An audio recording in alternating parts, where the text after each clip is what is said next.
जय श्री कृष्णा। आइए सुनते हैं वैशाख मास महात्म्य अध्याय 23 वैशाख स्नान की महिमा तथा गंगा सप्तमी की महिमा। एक समय सूत जी महाराज सबको भगवत भक्ति के लक्षण तथा वैशाख स्नान की महिमा बताते हुए राजा अम्बरीश और नारद मुनि का वृत्तांत सुनाते हैं। सूत जी महाराज बोले, एक समय राजा अम्बरीश ने नारद जी से बोला, हे मुनि श्रेष्ठ, आप संपूर्ण लोकों पर अनुग्रह करने वाले हैं। आपने भगवान विष्णु के सगुण एवं निर्गुण ध्यान का वर्णन किया। अब आप भक्ति का लक्षण बतलाइए। साधुओं पर कृपा करने वाले हे देव ऋषि, मुझे यह समझाइए कि किस प्रकार मनुष्य को कब, कहाँ, कैसी और किस प्रकार की भक्ति करनी चाहिए। राजाओं में श्रेष्ठ महाराज अम्बरीश के ये वचन सुनकर देवर्षि नारद जी को बड़ी प्रसन्नता हुई। वे उनसे बोले, राजन सुनो, भगवान की भक्ति समस्त पापों का नाश करने वाली है। मैं तुमसे उस भक्ति का भली भांति वर्णन करता हूँ। भक्ति अनेकों प्रकार की बताई गई है। मानसी, वाचिकी, कायिकी, लौकिकी, वैदिकी तथा आध्यात्मिकी। ध्यान धारणा, बुद्धि तथा वेदार्थ के चिंतन द्वारा जो भगवान विष्णु को प्रसन्न करने वाली भक्ति की जाती है उसे मानसी भक्ति कहते हैं, अर्थात मन से की गई भक्ति। दिन रात वेद मंत्रों के उच्चारण, जप तथा उपनिषद वेद आदि के पाठ से जो भगवान की प्रसन्नता के लिए किया जाता है उसका नाम वाचिकी भक्ति है, अर्थात मुख से की गई भक्ति।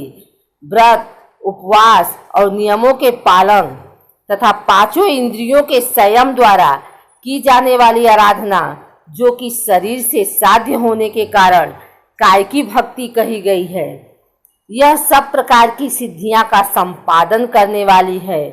पाद्य, अर्घ्य आदि उपचार, नृत्य, वाद्य, गीत, जागरण तथा पूजन आदि के द्वारा जो भगवान की सेवा की जाती है उसे लौकिकी भक्ति कहते हैं। ऋग्वेद, यजुर्वेद और सामवेद के जप, संहिताओं के अध्ययन आदि तथा हविष्य की आहुति, यज्ञ याज्ञादि के द्वारा की जाने वाली उपासना का नाम वैदिकी भक्ति है। दिवाज, पुरुषों ने अमावस्या, पूर्णिमा तथा विष्णु योग, जब दिन और रात बराबर हो, तुला और मेष की संक्रांति आदि के दिन जो जागरण करने का आदेश दिया है वह वैदिकी भक्ति का साधक है। अब मैं योगजन्य आध्यात्मिकी भक्ति का वर्णन करता हूँ। सुनो, योगज भक्ति का साधक सदा अपनी इंद्रियों को संयम में रखकर प्राणायाम पूर्वक ध्यान किया करता है। विषयों से अलग रहता है। वह ध्यान में देखता है भगवान का मुख अनंत तेज से उद्दीप्त हो रहा है। उनकी कटी के ऊपरी भाग तक लटका हुआ यज्ञोपवीत शोभा पा रहा है। उनका शुक्ल वर्ण है, 4 भुजाएं हैं। उनके हाथों में वरद और अभय की मुद्राएं हैं। वे पीत वस्त्र धारण किए हुए हैं। उनके नेत्र अत्यंत सुंदर हैं। वे प्रसन्नता से परिपूर्ण दिखाई देते हैं। हे राजन, इस प्रकार योग युक्त पुरुष अपने हृदय में परमेश्वर का ध्यान करता है। जैसे प्रज्वलित अग्नि लकड़ी को भस्म कर डालती है, उसी प्रकार भगवान की भक्ति मनुष्य के पापों को नष्ट कर देती है। भगवान श्री विष्णु की भक्ति साक्षात सुधा का रस है, संपूर्ण रसों का एकमात्र सार है। इस पृथ्वी पर मनुष्य जब तक उस भक्ति का श्रवण नहीं करता, उसका आश्रय नहीं लेता, तभी तक उसे सैकड़ों बार जन्म, मृत्यु और जरा के आघात से होने वाले नाना प्रकार के दैहिक दुख प्राप्त होते हैं। यदि महान प्रभावशाली भगवान अनंत का कीर्तन और स्मरण किया जाए तो वे समस्त पापों का नाश कर देते हैं। ठीक उसी तरह जैसे वायु मेघ का तथा सूर्य देव अंधकार का विनाश कर डालते हैं। राजन, देव पूजा, यज्ञ, तीर्थ स्नान, व्रतानुष्ठान, तपस्या और नाना प्रकार के कर्मों से भी अंतःकरण की वैसी शुद्धि नहीं होती जैसी भगवान अनंत का ध्यान करने से होती है।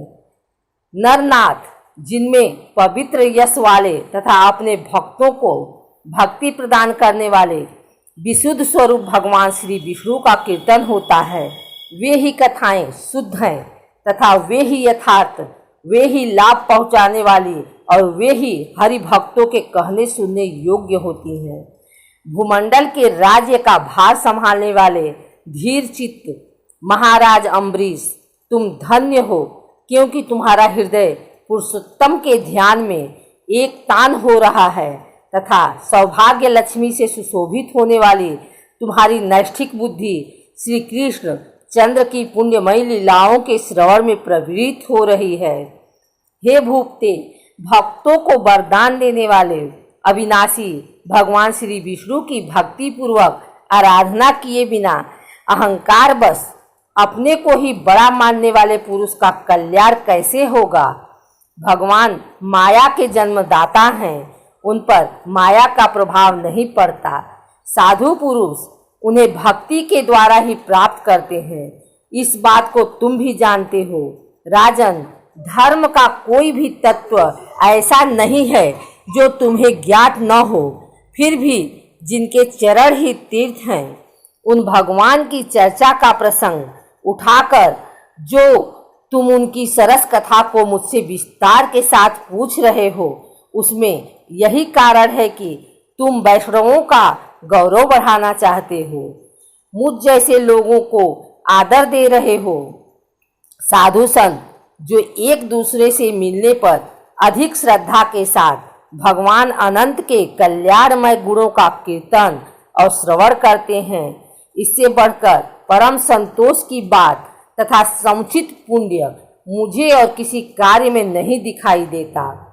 ब्राह्मण, गौ, सत्य, श्रद्धा, यज्ञ, तपस्या, श्रुति, स्मृति, दया, दीक्षा और संतोष, ये सब श्री हरि के स्वरूप हैं।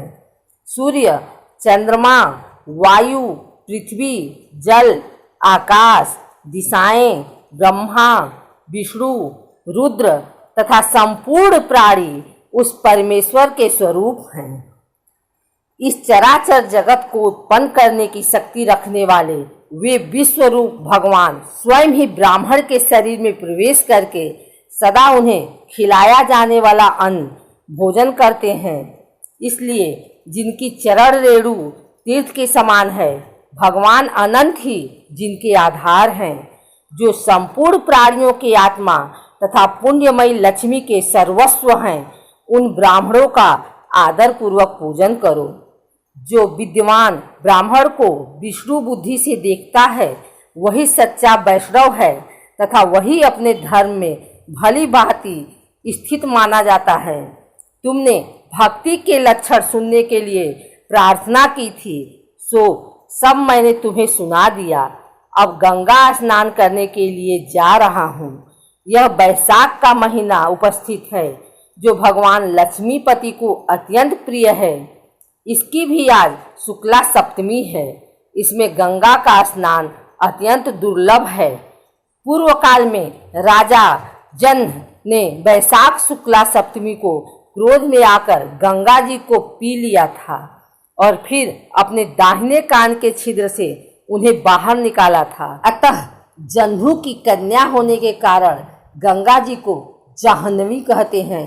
इस तिथि को स्नान करके जो आकाश की मेखलाभूत गंगा देवी का उत्तम विधान के साथ पूजन करता है, वह मनुष्य धन्य एवं पुण्यात्मा है। जो बैसाख शुक्ला सप्तमी को विधि पूर्वक गंगा में देवताओं और पितरों का तर्पण करता है, उसे गंगा देवी कृपा दृष्टि से देखती हैं तथा वह स्नान के पश्चात सब पापों से मुक्त हो जाता है। बैसाख के समान कोई मास नहीं है तथा गंगा के सदृश दूसरी कोई नदी नहीं है। इन दोनों का संयोग दुर्लभ है।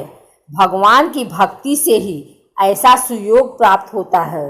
गंगा जी का प्रादुर्भाव भगवान श्री विष्णु के चरणों से हुआ है। वे ब्रह्मलोक से आकर भगवान शंकर के जटाजूट में निवास करती हैं। गंगा समस्त दुखों का नाश करने वाली हैं। वे अपने स्त्रोतों से निरंतर प्रवाहित होकर तीनों लोकों को पवित्र करती रहती हैं। उन्हें स्वर्ग पर चढ़ने के लिए सीढ़ी माना गया है। वे सदा आनंद देने वाली, नाना प्रकार के पापों को हरने वाली, संकट से तारने वाली, भक्तजनों के अंतःकरण में दिव्य प्रकाश फैलाने की लीला से सुशोभित होने वाली, सागर के पुत्रों को मोक्ष प्रदान करने वाली, धर्म मार्ग में लगाने वाली तथा 3 मार्गों से प्रवाहित होने वाली हैं। गंगा देवी तीनों लोकों का श्रृंगार हैं। वे अपने दर्शन, स्पर्श, स्नान, कीर्तन, ध्यान और सेवन से हजारों पवित्र तथा अपवित्र पुरुषों को पावन बनाती रहती हैं। जो लोग दूर रहकर भी तीनों समय गंगा गंगा गंगा इस प्रकार उच्चारण करते हैं, उनके 3 जन्मों का पाप गंगा जी नष्ट कर देती हैं। जो मनुष्य 1000 योजन दूर से भी गंगा का स्मरण करता है, वह पापी होने पर भी उत्तम गति को प्राप्त होता है।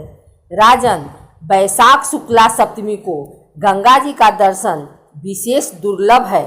भगवान श्री विष्णु और ब्राह्मणों की कृपा से ही उस दिन उनकी प्राप्ति होती है।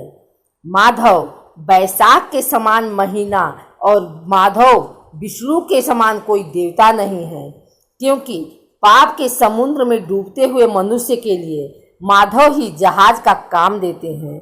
माधव मास में जो भक्ति पूर्वक दान, जप, हवन और स्नान आदि शुभ कर्म किए जाते हैं, उनका पुण्य अक्षय तथा 100 करोड़ गुना अधिक होता है। जिस प्रकार देवताओं में विश्वात्मा भगवान नारायण देव श्रेष्ठ हैं, जैसे जप करने योग्य मंत्रों में गायत्री सबसे उत्कृष्ट हैं, उसी प्रकार नदियों में गंगा जी का स्थान सबसे ऊंचा है। जैसे संपूर्ण स्त्रियों में पार्वती, तपने वालों में सूर्य, लाभों में आरोग्य लाभ, मनुष्यों में ब्राह्मण, पुण्यों में परोपकार, विद्याओं में वेद, मंत्रों में प्रणव, ध्यानों में आत्मचिंतन, तपस्याओं में सत्य और स्वधर्म पालन, शुद्धियों में आत्मशुद्धि, दानों में अभय दान तथा गुणों में लोभ का त्याग ही सबसे प्रधान माना गया है। उसी प्रकार सब मासों में वैशाख मास अत्यंत श्रेष्ठ है। पापों का अंत वैशाख मास में प्रातः स्नान करने से होता है, अंधकार का अंत सूर्य के उदय से तथा पुण्यों का अंत दूसरों की बुराई और चुगली करने से होता है। राजन, कार्तिक मास में जब सूर्य तुला राशि पर स्थित हो, उस समय जो स्नान दान आदि पुण्य कार्य किया जाता है, उसका पुण्य परार्ध गुना अधिक होता है। माघ मास में जब मकर राशि पर सूर्य हो तो कार्तिक की अपेक्षा भी 1000 गुना उत्तम फल प्राप्त होता है। और वैशाख मास में मेष की संक्रांति होने पर माघ से भी 100 गुना अधिक पुण्य होता है। वे ही मनुष्य पुण्यात्मा और धन्य हैं जो वैशाख मास में प्रातः काल स्नान करके विधि विधान से भगवान लक्ष्मीपति की पूजा करते हैं। वैशाख मास में सवेरे का स्नान यज्ञ, दान, उपवास, हविष्य, भक्षण तथा ब्रह्मचर्य का पालन ये महान पातकों का नाश करने वाले हैं। राजन, कलयुग में वैशाख की महिमा गुप्त नहीं रहने पाएगी, क्योंकि उस समय वैशाख स्नान का महात्म्य अश्वमेघ यज्ञ के अनुष्ठान से भी बढ़कर है। कलयुग में परम पावन अश्वमेघ यज्ञ का अनुष्ठान नहीं हो सकता। उस समय वैशाख मास का स्नान ही अश्वमेघ यज्ञ के समान विहित है। कलयुग के अधिकांश मनुष्य पापी होंगे, उनकी बुद्धि पाप में ही आसक्त होगी। अतः वे अश्वमेघ के पुण्य को, जो स्वर्ग और मोक्ष रूप फल प्रदान करने वाला है, नहीं जान सकेंगे। उस समय के लोग अपने पापों के कारण नरक में पड़ेंगे। अतएव कलयुग के लिए अश्वमेघ का प्रचार कम कर दिया गया और उसके स्थान पर वैशाख मास के स्नान का विधान किया गया।